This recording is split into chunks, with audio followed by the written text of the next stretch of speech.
Eto po, punta na po tayo dun sa kabila. Ngayon po, kasama ko dito yung tatlong aso. Kinulong niya bago sila umalis. Kinulong niya dito kasi wala sa bila. Yan po. Ben, vamos, peros. Venga. Vamos. Pakasa. Yan po. Vamos. Pakasa. Yan po yung labas ko. Hindi ko pa po nalinisan. Kasi nga tamang-tama lang ang oras ko dun sa kabila. Ang dumi po. Daming dahon. Yan. Ngayon, i-check muna po natin itong bahay na iniwan nila. Diyos ko.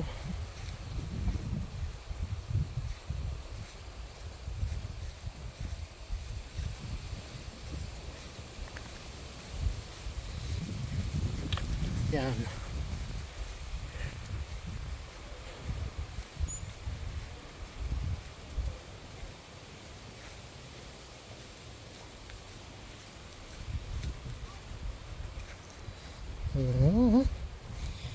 Tingnan nyo po, nag-umpis ang kalat nila, oh.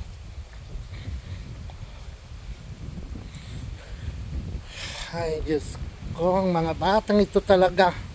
Pinaglaruan nilang mga tuwalya.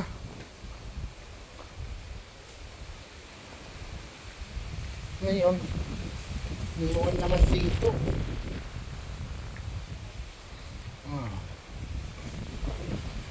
Paano papasok nito? Sinara na yata nila lahat ng... Saan kaya papasok nito?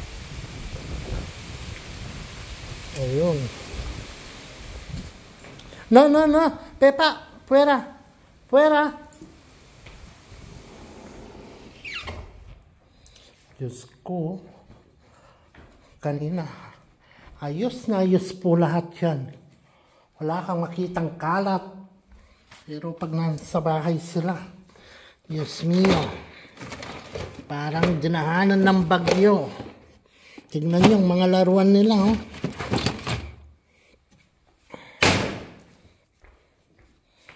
Diyos ko naman. Ano ba yan?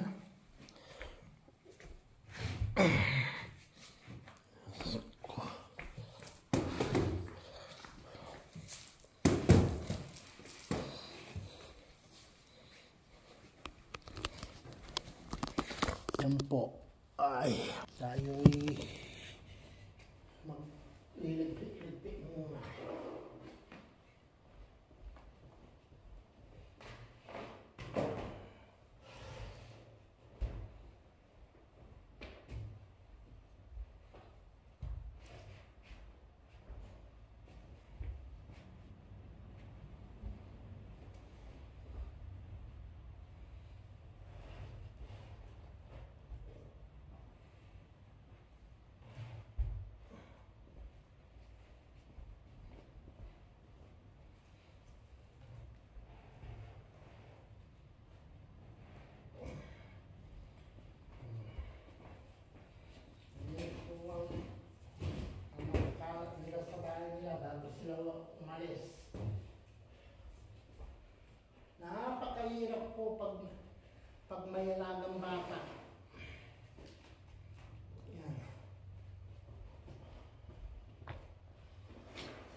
I-check naman po natin ang mga banyo nila. Yung inubad nila kaninang naligo.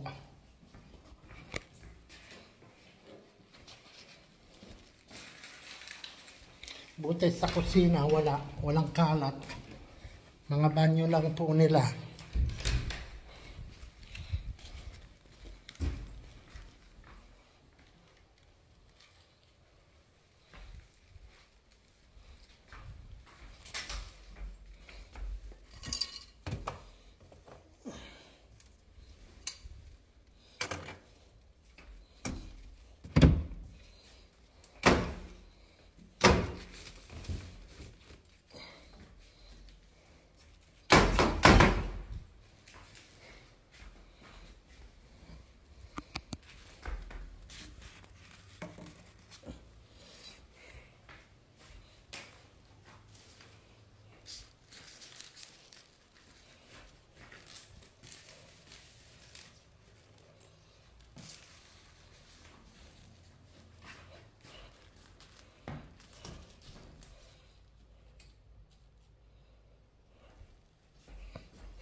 Jesus! Naman po ang tuwalya nila, oh. Diyos ko. Dito kaya sa nanay. Magsimula po sa nanay. Kung gaano kadamak ang nanay, ganon din po ang mga anak. Tingnan nyo po, oh. Naligo lang sila niyan sa mga banyo nila. Ay, Diyos mio. Ano ba naman yan?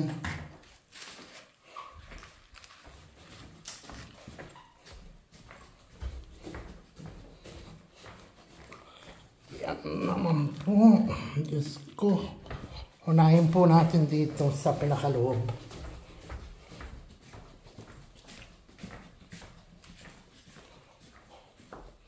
Yung nanay po,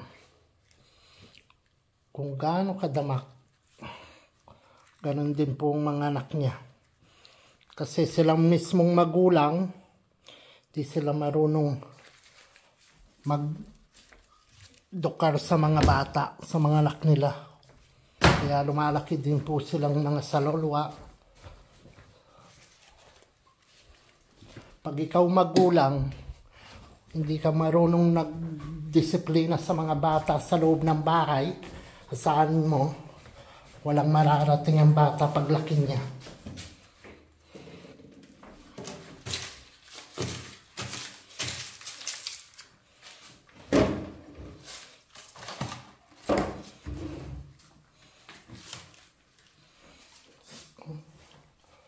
Kunti lang pong magprito ng itlog. Sila na. Hindi sila marunong. Kaya kung wala silang katulong, mamatay sila sa gutom. Driving yan.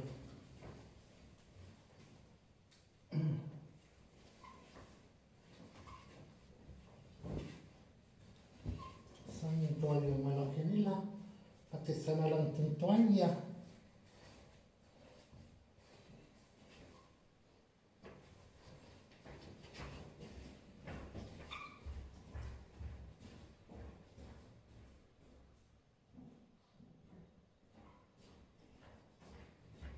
Tuwalya nila, nagkapalit-palit sa pag...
buti dito sa kusina walang masyadong kalat. Kumusta naman kaya yun yung labahan ko dun sa likod? May nakasalang pa po akong labahan nito. Tingnan ko muna po kung tuyo na.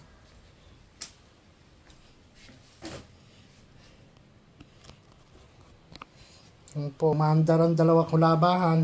Yung isa, tuyo na siguro ito.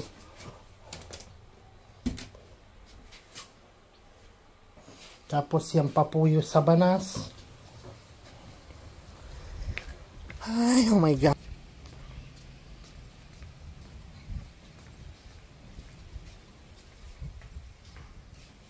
Ay, Diyos ko, ano ba yan? Kakagulat ang mga pinto pag pumapasok yung hangin.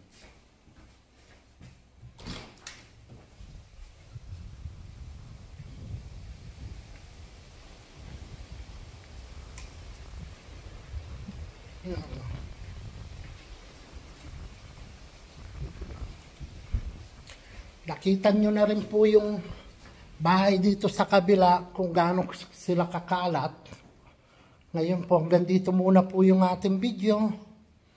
Maraming salamat po sa inyong lahat sa mga makakapanood ng video ko ito. Paki-like and share na lang po. Paki-support po yung YouTube channel natin po. Huwag niyong kalimutan, mag-subscribe na rin po kayo, Joey Karamay Vlog TV, para lagi pong mapanood nyo yung mga ina-update kong video doon. Maraming salamat po ulit sa inyong lahat. Kung saan man po kayo naroroon ngayon, ingat po kayo palagi. God bless po. Bye-bye.